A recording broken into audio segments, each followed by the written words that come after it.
అందరికీ నమస్తే. Welcome back to my channel V for vocabulary in Telugu. ముందుగా లాస్ట్ వీడియోలో ఇచ్చినటువంటి ఛాలెంజ్కి కరెక్ట్గా ఆన్సర్ చేసిన వాళ్ళు సునీల్ గారు, నిత్య గారు, కృష్ణకుమారి గారు, నీలు గారు అండి. వీళ్ళు కరెక్ట్గా ఆన్సర్ చేశారు. లాస్ట్ వీడియో ఎవరైనా మిస్ అయితే చూడండి. ఇప్పుడు వాటికి ఆన్సర్ ఫుల్ ఫ్లెడ్జ్డ్గా నేర్చుకుందాం. First challenge, the text is too small, please zoom in the photo. అక్షరాలు చాలా సన్నగా ఉన్నాయి, కొంచెం పెద్దగా చేయండి అంటే జూమ్ ఇన్ అని అర్థం అన్నమాట. So next challenge, I want to see the entire map, zoom out the screen అంటే మనం ఎవరైనా సరే ఆ ఇమేజ్లో ఉన్న ఒక్క భాగం చూపిస్తుంటే నేను మొత్తం చూడాలి, జూమ్ అవుట్ చేయండి అంటారు కదా, అదే అర్థం అన్నమాట. సో అర్థమైంది కదా. మీకు ఇంకేమైనా క్లారిటీ కావాలంటే లాస్ట్ వీడియో చూడండి. ఈరోజు మనం ఇంకొన్ని ఇంట్రెస్టింగ్ టాపిక్ నేర్చుకుందాం. ఈరోజు మనం మీకు ఇంతవరకు తెలియని కొన్ని అడ్వాన్స్డ్ వర్డ్స్ తెలుసుకుందాం. మీకు ఎవరైనా ఈ 5 పదాలలో ఎవరికైనా తెలుసు అంటే కామెంట్ సెక్షన్లో కామెంట్ చేయండి. ఇంకెందుకు లేటు, సబ్జెక్ట్లోకి వెళ్ళిపోదాం. First word viable. వయబుల్ అని పలకాలండి. సో ఆ వర్డ్ ఎలా పలకాలి కూడా కింద ఇచ్చాను చూడండి. వయబుల్ అంటే ఆచరణ సాధ్యమైన, అంటే మన వాడుక భాషలో చెప్పాలి అంటే మనకి చేయడానికి సాధ్యమైనది, పనికొచ్చేది, విజయవంతంగా కంప్లీట్ చేయగలం అన్న ఏదైనా సరే సందర్భాన్ని మనం వయబుల్ అని ఇంగ్లీష్లో చెప్తామండి. వయబుల్ అంటే ఇది ఒక లక్షణాన్ని, గుణాన్ని తెలుపుతుంది కాబట్టి అడ్జెక్టివ్ కింద వాడతామండి, గుర్తుపెట్టుకోండి. అంటే సినానిమ్స్ అంటే డైలీ లైఫ్లో మనం capable of working, successfully, practically అని చెప్పాల్సిన సందర్భంలో మనం అడ్వాన్స్డ్ లెవెల్లో వయబుల్ అని వాడతామండి, గుర్తుపెట్టుకోండి. మీ అందరికీ తెలుసు, ఇక్కడ బాక్స్లో ఉంది చంకు మెథడ్ అండి. చంక్ అంటే ముక్కలు. ఎంతటి నోరు తిరగనటువంటి కష్టమైన పదాన్న అయినా ముక్కలుగా విడదీసి మాట్లాడడాన్నే చంకు మెథడ్ అంటామండి. ఈ విడదీసిన ముక్కల్ని ఏమంటాము? సిలబల్స్ అంటాము. ఎన్ని సిలబల్స్ ఉన్నాయి? 3 సిలబల్స్ ఉన్నాయి. ఎలా పలకాలి? ఓ య బుల్ అని విడదీసి పలకడం ద్వారా ఈజీగా ప్రొనౌన్స్ చేయడంతో పాటుగా ఎంతటి కష్టమైన స్పెల్లింగ్ అయినా తప్పుపోకుండా రాయగలుగుతామండి, గుర్తుపెట్టుకోండి. ఎవరైనా చంకు మెథడ్ గురించి కావాలంటే మన వీడియోస్లో ఉన్నాయండి, ఆ వీడియో చూడగలరు. సో ఈ పదాన్ని వాడి మనం సింపుల్గా ఇంగ్లీష్లో మాట్లాడాలి అంటే this is a viable business idea, ఇది ఆచరణ సాధ్యమైన వ్యాపార ఆలోచన, మనం చేయగలము, మనం సక్సెస్ అవ్వగలము అని అర్థం అన్నమాట. Next word elusive. ఎలా పలకాలి? ఇలుసివ్ అని పలకాలండి. ఇలుసివ్ అంటే దొరకడం కష్టమైనది.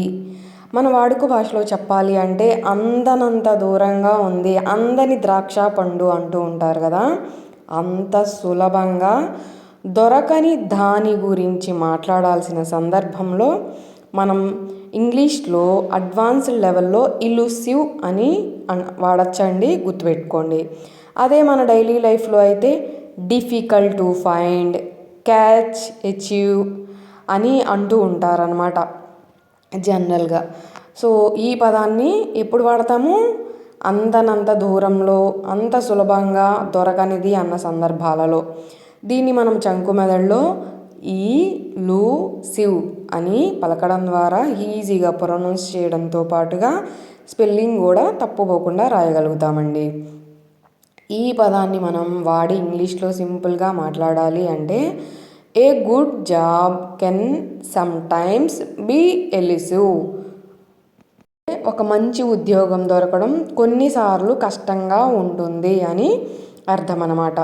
మీకు ఎప్పుడు ఇచ్చిన విధంగానే మరికొన్ని ఎగ్జాంపుల్స్ కామెంట్ సెక్షన్లో పిన్ చేస్తాను, కావాల్సిన వాళ్ళు చూడండి.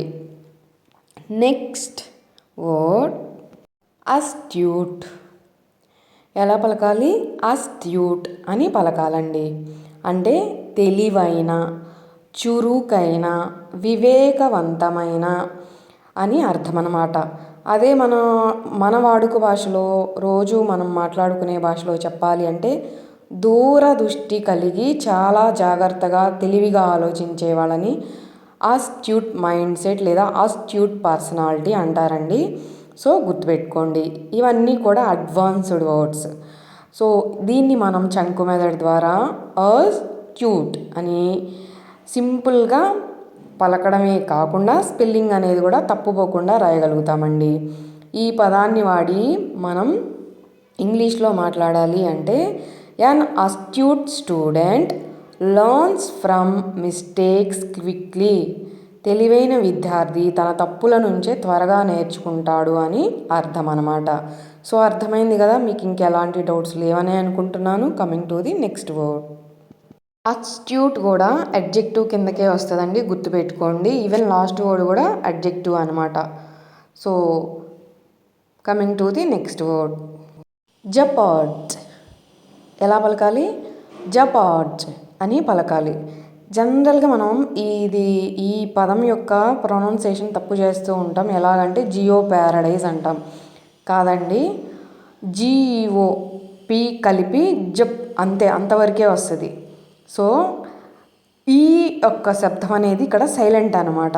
సో జపర్జ్ అని పలకాలి మనం, గుర్తుపెట్టుకోండి. ఆ వర్డ్ కింద ఇచ్చాను, ఎలా పలకాలనేది ఒకసారి చెక్ చేయండి. సో ఇలాంటివి కొంచెం ప్రాక్టీస్ చేస్తే వస్తాయండి. మీరు కావాలంటే గూగుల్లో కూడా చెక్ చేసుకోండి. సో జపర్జ్ అంటే ప్రమాదంలో పెట్టడం లేదా ముప్పుకి గురి చేయడం అని అర్థమండి, గుర్తుపెట్టుకోండి. అంటే to put something in danger or at risk. దేన్నైనా సరే డేంజర్ జోన్లో పెట్టడం, రిస్క్లో పెట్టేయడం అని చెప్పాల్సిన సందర్భంలో మనం ఇంగ్లీష్లో వాడతామన్నమాట. సో ఈ పదాన్ని మనం వెర్బ్గా కన్సిడర్ చేస్తామండి. ఎందుకంటే ఇది మనం చేసే పనే కదా, ప్రమాదంలో పెట్టడం, ముప్పుకు గురి చేయడం అంటే. సో వెర్బ్ కింద కన్సిడర్ చేస్తాము. దీన్ని మనం చంకు మెథడ్ ద్వారా జపర్డ్ ఐజ్ అని విడదీసి పలకడం ద్వారా ఈజీగా ప్రొనౌన్స్ చేయడంతో పాటుగా స్పెల్లింగ్ అనేది కూడా తప్పుపోకుండా రాయగలుగుతామండి. ఈ పదాన్ని వాడి మనం సింపుల్గా ఇంగ్లీష్లో మాట్లాడాలి అంటే driving while using a phone అంటే డ్రైవ్ చేస్తూ ఫోన్ యూజ్ చేయడం. Can jeopardize lives. ఫోన్ ఉపయోగిస్తూ వాహనం నడపడం ప్రాణాలను ప్రమాదంలో పెట్టవచ్చు. అంటే ఇది డేంజరే కదా, రిస్క్లో పెట్టినట్టే కదా, అదే అర్థం అన్నమాట. ఈరోజు నేను మీకు ఇవ్వబోయే ఛాలెంజ్ ఈ పదం అండి. దీన్ని ఎలా పలకాలి, సో దీని యొక్క అర్థం ఏమిటి కమెంట్ సెక్షన్లో ఖచ్చితంగా కమెంట్ చేయండి. ఎంతమంది కరెక్ట్గా ఆన్సర్ చేస్తారో నెక్స్ట్ వీడియోలో చూద్దాం. సో మీ అందరికీ ఈ పదాలు నచ్చాయి, కొత్త విషయాలు తెలుసుకుంటున్నారు నా వీడియోస్ ద్వారా అని అనుకుంటున్నాను. సో 1% యూస్ఫుల్ అయినా ఖచ్చితంగా లైక్ చేయడంతో పాటుగా హైప్ చేయండి. సో మీ అందరి సపోర్టు నాకు చాలా అవసరం. ఇప్పుడు మీరు లేకుండా అయితే మన ఛానల్ అయితే లేదు. సో మీ అందరి సపోర్ట్కి థ్యాంక్ యూ సో మచ్. మీరు ఈరోజు చూస్తున్నట్లయితే నచ్చితే సబ్స్క్రైబ్ చేసుకోండి. ఎవరికైనా యూస్ఫుల్ ఉంటే తప్పకుండా షేర్ చేయండి. Thank you so much.